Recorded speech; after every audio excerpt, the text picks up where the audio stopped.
Welcome back to my Facebook and YouTube channel. तो भाइयों, Barcelona versus Atletico Madrid का game आपने देखा होगा, उसी का रिव्यू करेंगे इस पूरी वीडियो में। तो अगर गेम की हम बात करें तो मेरे ख्याल से बार्सिलोना की one of the best games of the season थी। बहुत मजा आया मैच देख के। ऑनेस्टली मैं एक्सपेक्ट नहीं कर रहा था कि इतनी डोमिनेंट परफॉर्मेंस जो है वो बार्सिलोना दे सकेगी एटलेटिको मैड्रिड के अगेंस्ट, और मैं बिल्कुल भी कॉन्फिडेंट नहीं था। लेकिन वी आर बार्सिलोना, और बार्सिलोना से जिस तरह की एक्सपेक्टेशन हम रखते हैं परफॉर्मेंस की, उसी तरह की परफॉर्मेंस बार्सिलोना ने इस गेम में दी। और फुल कमिटेड लड़के नजर आए। पूरी टीम जो है वो बहुत ज़्यादा कमिटेड थी, और हर लड़के ने बहुत ज़्यादा जान मार के इस मैच में जो है वो दिखाई। और मैं ये समझता हूँ कि हम लोग शायद ये गेम 3-4 गोल से जीत सकते थे, लेकिन हम लोगों ने फिर वही प्रॉब्लम हमारे आया कि हम लोग क्लिनिकल नहीं थे गोल के सामने। और हमें जो हम चांसेस नहीं ले पाते, उसका नुकसान हमें ये हो सकता था कि एटलेटिको मैड्रिड ने भी आखिरी 15-20 मिनट में कुछ ऐसे चांसेस बनाए थे कि जहां पर हम लोग गोल कंसीड करके जो हमने वैल्यूएबल 3 पॉइंट्स लिए हैं, जहां पर अब हम ला लीगा टाइटल रेस में वापस आ चुके हैं, तो वहां पर हम लोगों को नुकसान हो सकता था और हम शायद इस ला लीगा टाइटल रेस से बाहर भी हो सकते थे। तो इसलिए चांसेस देना बहुत ज़्यादा इम्पोर्टेंट है। अगर हम गेम की बात करते हैं तो बार्सिलोना ने इस गेम को बहुत ज़्यादा हाईली प्रेस करके खेला था। हमने बहुत ज़्यादा प्रेस किया था एटलेटिको मैड्रिड के अगेंस्ट, और हमने उनको बहुत ज़्यादा तंग किया था। उनको हम ट्रांजिशंस में उनको नहीं चलने दिया। हमने बॉल बहुत ज़्यादा तोड़े उनके, हमने बहुत अच्छा डिफेंस भी किया। हम लोगों ने उनको हाई प्रेस किया था, हमारी फॉरवर्ड लाइन ने बहुत अच्छा प्रेस किया, बहुत ऑर्गेनाइज प्रेस था। फिर मिडफील्ड में भी हमने बहुत अच्छा प्रेस किया, जिसका जवाब एटलेटिको मैड्रिड के पास बिल्कुल भी नहीं था। और हम लोगों ने पहले 5 मिनट में 3 बहुत बड़े चांसेस मिस किए थे, जिसमें से एक चांस तो रफीनिया का था जो कि 1-on-1 आ चुके थे गोलकीपर के सामने, और उन्होंने उनके वीकर फुट के ऊपर बॉल था जो उन्होंने बाहर मार दिया। तो वहां पर हम लोग पहले दूसरे मिनट के अंदर गोल स्कोर कर सकते थे। उसके बाद लेवेंडोस्की ने एक हेडर मिस किया था, फिर उसके बाद लेवेंडोस्की को भी एक चांस मिला था। बड़ा अच्छा उनको मौका मिला था, उनका भी वीकर फुट था तो वो गोल स्कोर नहीं कर सके थे। तो ओवरऑल अगर देखा जाए तो पहले 10-15 मिनट के अंदर हमें इतने अच्छे चांसेस मिले थे कि हम 3-0 से अप भी हो सकते थे, और हम लोग वहीं पर गेम को किल भी कर सकते थे। लेकिन अच्छी चीज़ ये थी कि हमने पूरी गेम डोमिनेट की, हमने दूसरी टीम को बिल्कुल नहीं खेलने दिया। और जब हम इस तरह की परफॉर्मेंस देते हैं ना, तो उसके बाद से जो बार्सिलोना फैंस के अंदर ना एक वाइब्स आनी शुरू हो जाती है, पॉजिटिव वाइब्स, कि यार अब हम जो आपका चैंपियंस लीग है उसके राउंड ऑफ 16 में भी हम आ चुके हैं।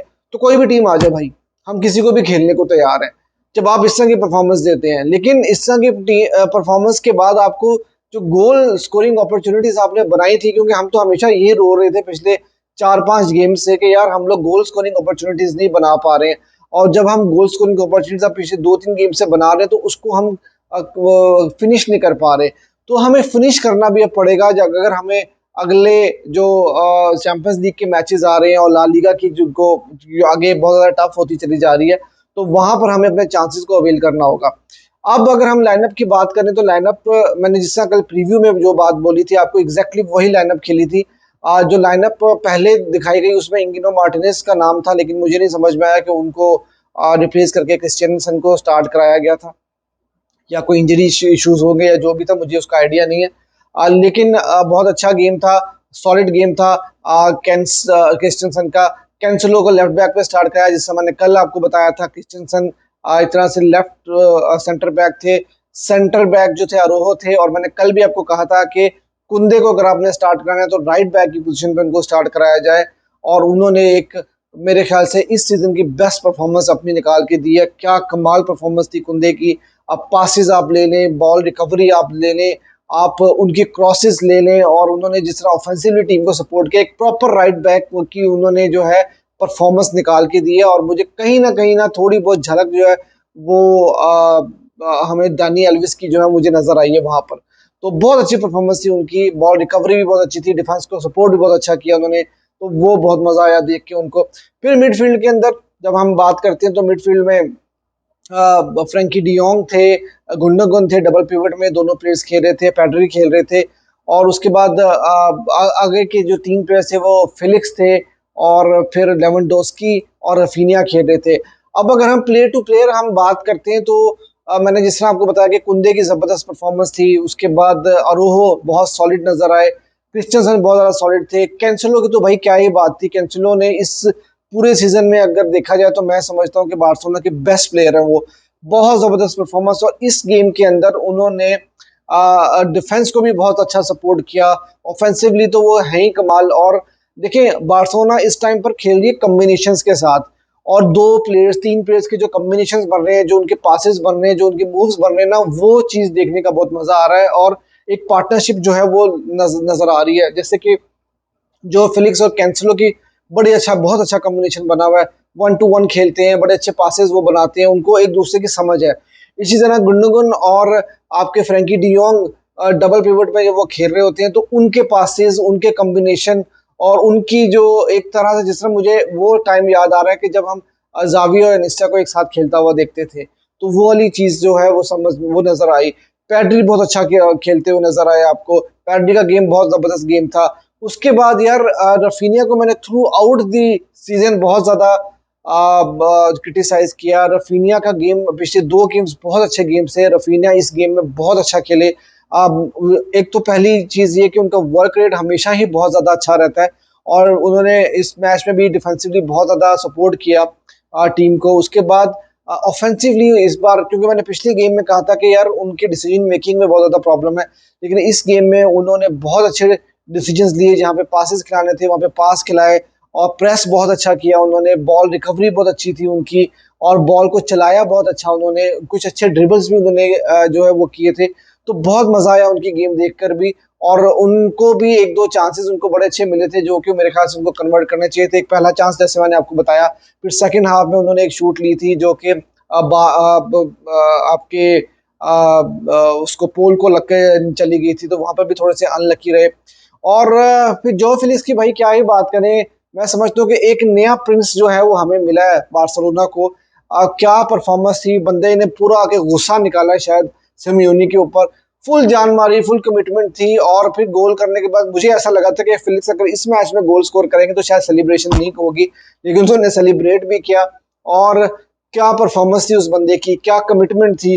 कैंसलो के साथ उनका कॉम्बिनेशन जबरदस्त था, जो फिनिश उन्होंने किया था वो जबरदस्त था। और जो पहला गोल जो हमने बार्सिलोना ने स्कोर किया था उसमें अगर आप ये कहें कि फिलिक्स का बड़ा अच्छा कंट्रीब्यूशन था, तो मैं कहूँगा कि वो पूरा मूव जो है पूरी टीम का बहुत ज़बरदस्त मूव था वो। और बहुत अच्छा फिनिश था फिलिक्स का। और फिलिक्स भाई अब हमें साइन करना पड़ेगा। कैंसलो और फिलिक्स ये दो आपके मेन प्लेयर हैं, इनके बगैर ना अब हमारा गुजारा नहीं है। अगर ये दो प्लेयर्स हमारे पास नहीं आते अगले सीजन में, खुदा ना खास्ता, तो फिर हम लोग बहुत ज़्यादा स्ट्रगल करेंगे, क्योंकि ये हमारे सिस्टम में भी बैठ चुके हैं। और चावी को जो है ना, एक जो चीज़ जो मैं हमेशा एक बात कहता रहा हूँ कि चावी जो है वो काफ़ी स्टबॉर्न रहे हैं first half of the season में, लेकिन अब उनको समझ में आना शुरू हो गया। और वो अपने पिछले सीजन वाली फॉर्मेशन के ऊपर दोबारा स्विच जब से उन्होंने किया है, तो हमने पिछली दो तीन गेम्स में देखा कि बार्सिलोना की परफॉर्मेंस बहुत अच्छी जो है वो नजर आई है। अब बार्सिलोना को जो प्रॉब्लम है ना भाई, वो प्रॉब्लम आ रहा है लेवेंडोस्की का। देखिए लेवेंडोस्की से हम एक्सपेक्ट करते हैं कि वो गोल स्कोर करेंगे, और इस मैच में लेवेंडोस्की की हैट्रिक मिस हुई है। मैं आपको ऑनेस्टली बताऊं, जिस तरह से उनको चांसेस मिले थे, मैं हमेशा एक बात बोलता हूं कि यार लेवा को सर्विस नहीं मिलती है, अगर उसको वैसे चांसेस नहीं हम बना के देते तो वो गोल स्कोर नहीं करता। लेकिन इस गेम में लेवेंडोस्की को प्रॉपर चांसेस मिले थे, प्लेयर्स ने बना कर दिए उनको प्रॉपर चांसेस, लेकिन लेवेंडोस्की गोल स्कोर नहीं कर सके। लेकिन अच्छी चीज़ अगर हम पॉजिटिव लेना लेवेंडोस्की की गेम से, तो लेवेंडोस्की का वैसे ऑन द बॉल बहुत अच्छे थे वो। जिस तरह उनका पिछली गेम्स में हमने देखा कि फर्स्ट टच बहुत खराब रहा है, लेकिन इस गेम में उनका फर्स्ट टच भी काफी अच्छा रहा। उन्होंने पासेस भी अच्छे किए, उनकी of the ball on the ball movement भी बहुत ज्यादा अच्छी थी। सिर्फ एक फिनिश ऐसी चीज है कि जो हम उनसे उनसे एक्सपेक्ट करते हैं, और वो चीज वो नहीं कर पा रहे। मैं समझता हूँ कि वो आहिस्ता आहिस्ता रिदम में आ रहे हैं। एक आधा गोल उन्होंने अच्छा स्कोर कर दिया ना, तो वो लेवेंडोस्की हमें दोबारा देखने को मिलेंगे जो जिनको हम जानते हैं। और फिर दूसरी तरफ ये भी न्यूज़ आ रही है कि विटर रूक वो भी जो है वो 28 दिसंबर को बार्सिलोना में आ जाएंगे। तो मेरे ख्याल में वो उससे भी हमें काफ़ी ज़्यादा फर्क पड़ेगा, और एक अच्छा एडिशन वो बार्सिलोना की टीम में हो सकता है। तो यार ओवरऑल बहुत अच्छी टीम थी हम लोग। ला लीगा में हमें फिर मौका मिल गया है रियल मैड्रिड को चैलेंज करने का, और हम प्रेशर बनाए रखेंगे क्योंकि ये बहुत बड़ा गेम था। अ, अगर हम आखिरी 15-20 मिनट की बात करें तो वहां पर आकर हम लोग काफी ज्यादा थोड़ा सा, एक तो मुझे लगा कि जो जावी ने सब्स्टिट्यूशंस किए वो थोड़ी लेट किए, प्लेयर्स थोड़ा थक गए थे क्योंकि थ्रू आउट द गेम हम लोग प्रेस करते रहे हैं, बहुत जान मारी है लड़कों ने। तो हम थ्रू आउट द गेम जो है वो मतलब जब प्रेस भी कर रहे हो ना तो हम उस तरह से नहीं कर लड़कों से जो है ना वो थक जाते हैं आखिर में आके। तो थोड़ी सी लेट सब्स्टिट्यूशंस थी और चांसेस हमने मिस किए। फेरान टोरेस आए थे बाद में, उसके बाद लामिन यमाल को एक बड़ा अच्छा मौका मिला था, उनको मेरे ख्याल से खुद फिनिश करने के लिए जाना चाहिए था लेकिन उन्होंने पास खिला दिया था वहां पर। तो वो भी जो है वो हम लोगों ने चांस आखिर में मिस कर दिया था। और सबसे बड़ी बात ये कि हमें सारे प्लेयर्स की हमने बात की लेकिन इनाकी पीना को हमें नहीं भूलना चाहिए। इनाकी पीना वाज ऑसम। एक तो उन्होंने जो फ्री किक रोकी, फिर उसके बाद उन्होंने आखिर में डाइंग मिनट्स में जो सेव किया था। तो वो अगर क्योंकि मैं वही बात करता हूँ कि अगर हम लोग अपने चांसेस अवेल कर लेते तो हम पहले 15-20 मिनट में ये गेम किल कर सकते थे। लेकिन जब हम चांसेस अवेल नहीं करते तो दूसरी टीम के पास आखिरी मोमेंट तक मौका होता है। 1-0 की लीड कुछ भी नहीं होती, इवन के 2-0 की लीड भी कुछ नहीं होती। अब उसमें भी मौका होता है कि अगर दूसरी टीम जो है वो 70-80 मिनट में आकर एक गोल स्कोर कर देती है तो आखिरी मिनट में वो कभी भी बराबर कर सकती है। तो 1-0 की जो लीड थी वो बहुत ज्यादा नैरो लीड थी। हम लोग आखिर में जो है वो थोड़ा पैनिक भी हुआ, लेकिन ओवरऑल अच्छा गेम था, कुछ अच्छी वाइब्स आई हैं। और मैं समझता हूँ कि चाबी जो है आप समझ गए हैं कि उनको किस तरह से आगे चलना है, किस तरह के कॉम्बिनेशन लेके चलना है। आई होप कि हमें किस तरह की इंजरीज ना हो अब, स्पेशली पैड्री, फ्रैंकी डियोंग, गुंडोगन जैसे प्लेयर्स जो हैं हम बिल्कुल भी जो है वो अफोर्ड नहीं कर सकते उनका इंजर्ड होना। और अब अच्छी बात यह कि अगला गेम जो है वो हमारा 1 हफ्ते के बाद होगा, तो वहां पर प्लेयर्स को थोड़ा सा रेस्ट भी मिल जाएगा।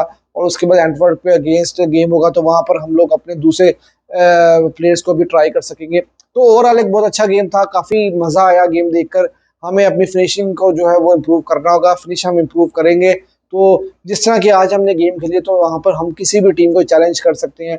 चाहे वो आप चैंपियंस लीग की बात करें या ला लीगा की बात करें। So La Liga title race is still on. और अगर आपको वीडियो अच्छी लगी हो तो फेसबुक पे फॉलो भी कर दीजिएगा और यूट्यूब को सब्सक्राइब भी कर दीजिएगा। विस्कल बारसा।